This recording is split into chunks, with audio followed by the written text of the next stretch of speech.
Bonjour, je vous présente une quatrième vidéo sur mon indicateur Kijun-sen écart court qui mesure l'écart qu'il y a entre le cours et la Kijun-sen. Plus nous avons cette courbe éloignée du niveau de 0, plus les cours sont éloignés de la Kijun-sen. Ce qui est intéressant, c'est de faire ensuite de tracer des lignes de support et de résistance, ce qui nous permet de voir en moyenne de combien les cours peuvent dépasser la Kijun-sen.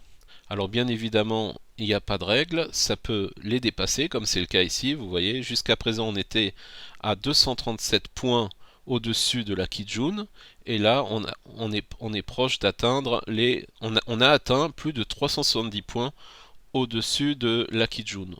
Donc il n'y a pas il n'y a pas a priori de limite, mais c'est intéressant quand même d'avoir une vue d'ensemble parce que on constate quand même, vous voyez, qu'il y a quelques répétitions, par exemple ici, les cours rebondissent presque sur la Kijun et on remonte à ce niveau. Là, vous avez un rebond sur Kijun et on reprend ici. Donc si quelqu'un prend par exemple comme stratégie d'acheter sur la Kijun avec un objectif de gain de 123 points, ben voilà, vous voyez qu'il a des résultats.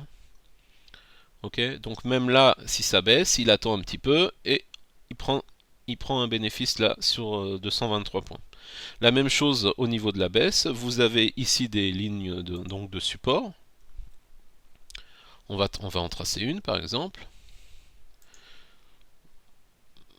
qui vous permettent de dire quand le CAC s'éloigne de la Kijun de 170 points, même si on n'est pas dans les zones extrêmes, on est dans des niveaux qui peuvent être intéressants et on patiente tranquillement pour rejoindre la Kijun. Voyez. Donc là, on voit que le niveau avec la mèche, le niveau le plus bas a été tout en bas ici. On va le faire apparaître d'ailleurs parce que là, vous n'avez que par rapport au cours de clôture. Donc le cours de clôture était là. Ici, le cours de clôture. Donc c'était pas un niveau extrême encore. Mais je vais vous montrer en faisant apparaître maintenant dans l'indicateur également les plus hauts et les plus bas. Donc là, c'est les plus hauts, d'accord? Et là, c'est les plus bas. Donc vous voyez là que la mèche atteint presque une zone extrême, d'accord? Qu'on voyait ici. D'accord? Ici, les cours sont arrivés ici. Donc là, on a fait un plus bas ici, beaucoup plus important, encore plus éloigné de la Kijun, le plus éloigné de la Kijun, qui apparaît ici.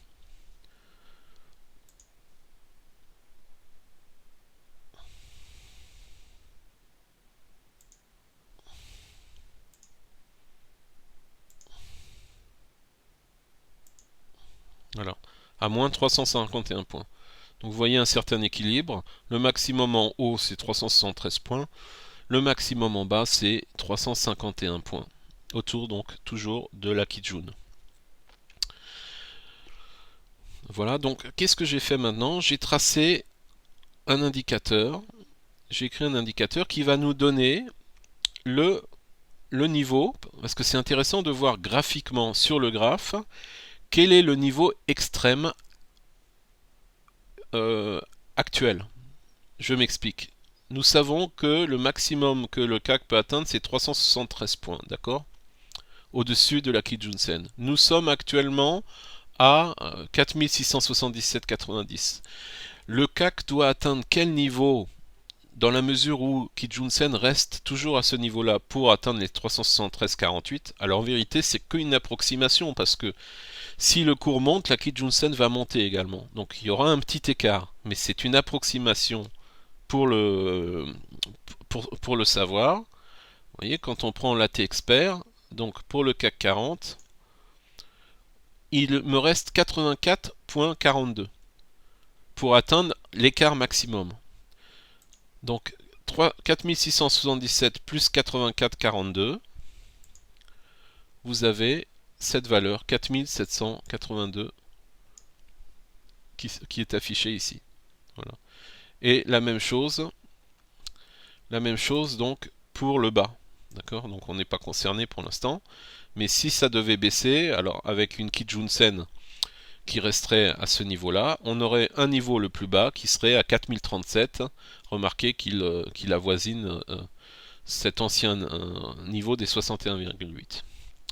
Voilà, donc ce que j'ai rajouté, c'est ces deux lignes, qui sont donc pour moi des lignes de résistance et de support, support et résistance. Maintenant, à quoi servent ces pointillés? Ben, c'est pour faire un backtest, pour voir comment cette résistance donc a joué son rôle au cours du temps, et pareillement pour le support. Alors vous remarquerez que des fois, les cours touchent ce support et rebondissent. Vous voyez? Alors des fois, ça marche pas à tous les coups, mais on est quand même proche d'un rebondissement. Donc là, par exemple, par rapport à l'indicateur, vous avez une divergence et ça rebondit. Vous voyez? Parce que l'indicateur ne fait pas des plus bas et vous avez les cours qui font des plus bas et ça rebondit. Voilà. Donc je voulais vous montrer également ici la divergence. Vous avez ici une divergence. Les cours ne font pas des plus hauts. Les cours font des plus hauts, pardon, l'indicateur fait des plus bas. Et voilà, ça repart à la baisse. Je voulais vous parler aussi maintenant de l'objectif du CAC 40. Donc nous avons fait une vague 1, nous avons fait une vague 2 ensuite, et nous sommes dans une vague 3. Et la vague 3, normalement, devrait faire 161,8% et devrait nous mener à 4951 points, si c'est une bonne vague 3. Nous avons des sous-vagues. Voici la première, c'est la première sous-vague. La deuxième sous-vague. Nous avons la troisième sous-vague ici qui correspond à 161,8 de cette sous-vague 1. Et vous constatez qu'on a atteint juste l'objectif. Nous sommes ici, nous avons fait un plus haut sur le CAC 40 à 4701,52 et les 161,8 correspondent à 4702,31. Nous avons une mèche et le CAC a clôturé un petit peu au-dessus. On peut envisager une quatrième vague qui retracerait donc cette vague 3 que j'ai mal placée. Je vais vous mettre là, voilà, pour que ça soit plus clair. Vous remarquez qu'on est proche de l'éloignement extrême de la Kijun-sen, un petit peu plus haut. Et ben voilà, c'est à peu près tout ce que je voulais vous montrer dans cette vidéo. Merci.